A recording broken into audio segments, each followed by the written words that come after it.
Menace.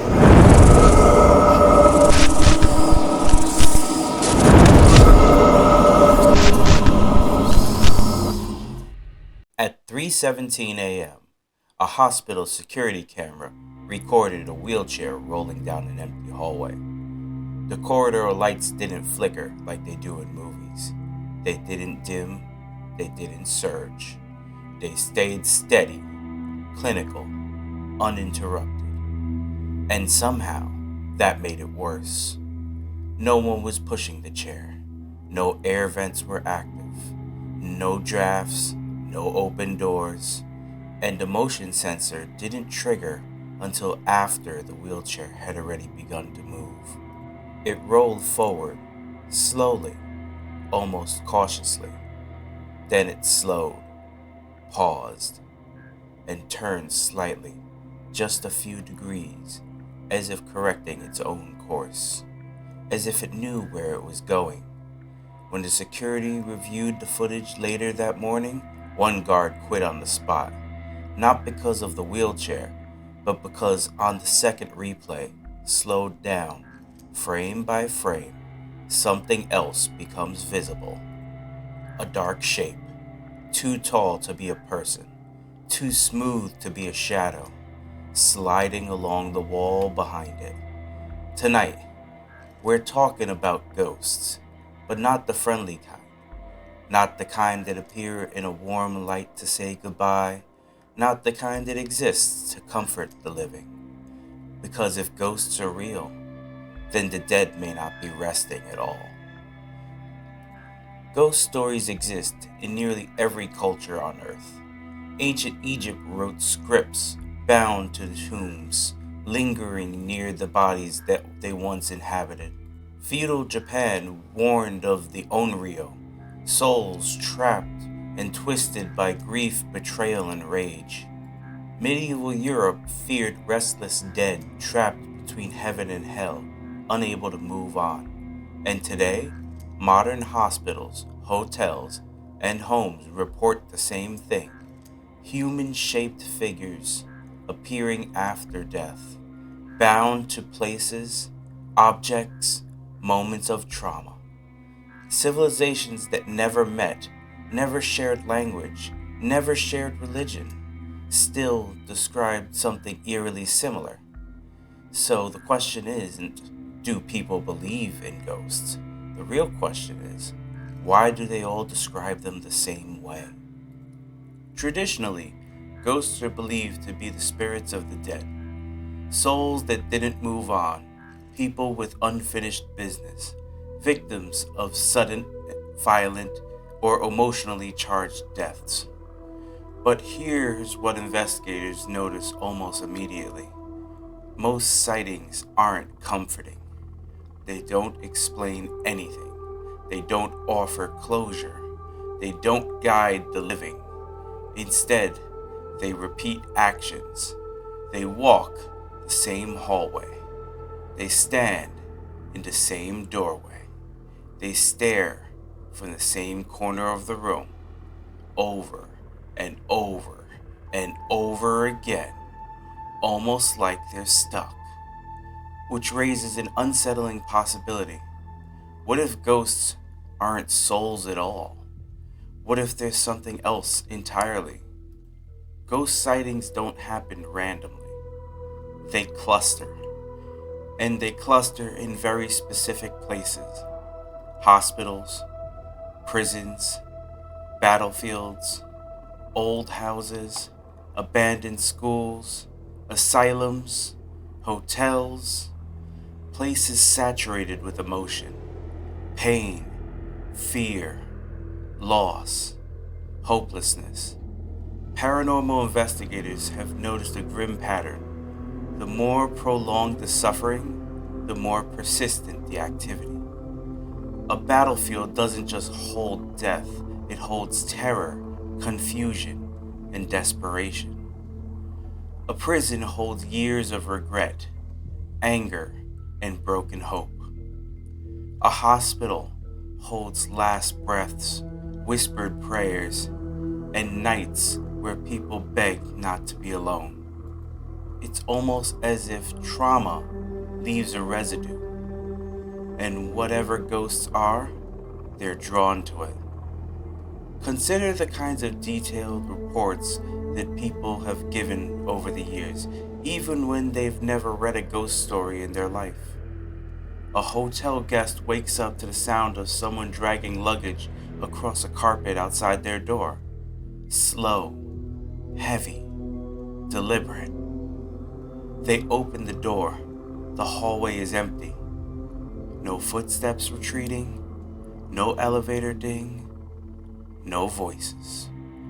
Just that long scraping sound fading into nothing. A homeowner hears a child's laughter from the second floor of a house with no children inside. They climb the stairs, room by room, heart pounding. The sound stops the instant they reach the landing, like it was waiting for them to get close. A veteran visits a battlefield memorial and hears distant shouting carried on the wind that isn't blowing. He swears he smells smoke. He swears he hears boots. And when he turns for just a split second, he sees a line of figures standing where the grass is completely undisturbed. Stories like these are why investigators focus on 3 ghost hotspots more than anywhere else: hospitals, homes, and hotels. Hospitals are full of endings.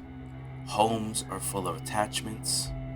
Hotels are full of strangers passing through, people who leave emotions behind but never get a chance to belong.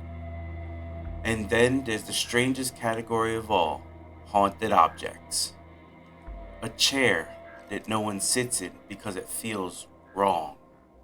A mirror that people refuse to look into at night. A doll that seems to change position even when it's been sealed in a box. Whether you believe in curses or not, the reports are consistent. Activity follows the object. Move it, and the disturbance moves with it. Get rid of it, and the disturbance sometimes spikes something else. Almost like something noticed you trying to cut the connection. Investigators often divide these hauntings into 2 categories: residual hauntings and intelligent hauntings. Residual hauntings behave like recordings: a nurse seen hurrying down a corridor that no longer exists, a child's footsteps running across an attic at the same hour every night, a figure standing at the top of the stairs, vanishing at the exact same spot. No interaction, no awareness, no response. You can talk to it, you can shout, you can beg. It won't look at you because it isn't reacting. It's replaying, like the building itself is remembering something it can't forget. But intelligent hauntings are different. They respond. They knock when asked. They move objects. They follow people. They react to fear. And sometimes they do something far more disturbing. They mimic. They copy voices. They copy faces. They copy the small habits of someone you loved. A whisper that sounds like your name. A knock in response to a question. A shadow leaning in the doorway as if listening. And sometimes they lie. They give false names. They claim to be children when they're not. They pretend to be harmless. If something can think and speak and deceive, is it really a human spirit? In the 20th century, researchers began documenting something called electronic voice phenomena, EVPs. Voices that appear on audio recordings that no one's heard in the moment. An investigator asks in an empty room, "Is anyone here?" The room stays silent, but the tape is played back. A voice answers. Whispers, growls, full sentences. Some beg for help. Some warn the investigator to leave. Some sound amused, like they're enjoying the attention. And that's the danger.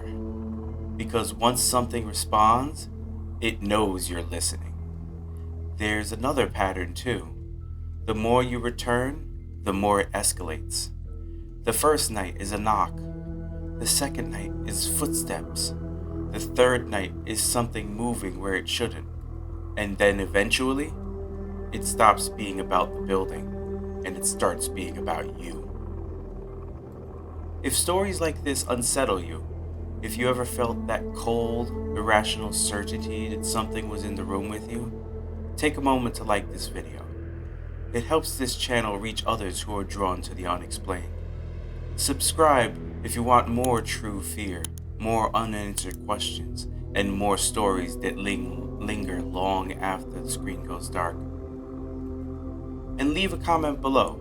Have you ever experienced something you couldn't explain? Because sometimes the most disturbing stories aren't the ones we hear, they're the ones we lived. Now back to the video. People who take this warning seriously warn against inviting anything. Not because it's guaranteed to work, but because if it does, you don't always get to choose what answers. Now here's a theory that terrifies researchers the most.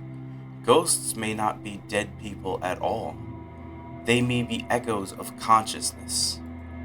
When a person experiences extreme trauma, the brain floods with electrical activity.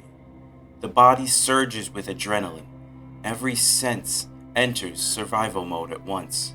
Some researchers believe that in rare cases, that intensity leaves an imprint, like a burn mark on the environment. Not a soul, not a spirit, a fragment, a copy. That would explain why so many hauntings repeat, why the ghost doesn't recognize loved ones, why it doesn't answer the way a person would. Because it isn't a person. It's the moment, a memory trapped in place, replaying forever. But that only explains residual hauntings. What about the intelligent ones? The ones that answer back? Some investigators think those aren't ghosts at all. They're opportunists. Something that notices grief. Something that notices fear. Something that notices desperation. And it learns what you want to hear. That's why so many warnings say the same thing. Don't try to communicate. Because the moment you do, you're not just asking a question. You're opening a door. Most hauntings never become violent, but some do. Scratches appear overnight, bruises shaped like fingers, objects thrown across the room, a heavy pressure on the chest during sleep, like something sitting there, waiting. These reports almost always follow the same timeline: curiosity, communication, and escalation. A person calls out, they ask for a sign, they beg for an answer, and something gives it to them.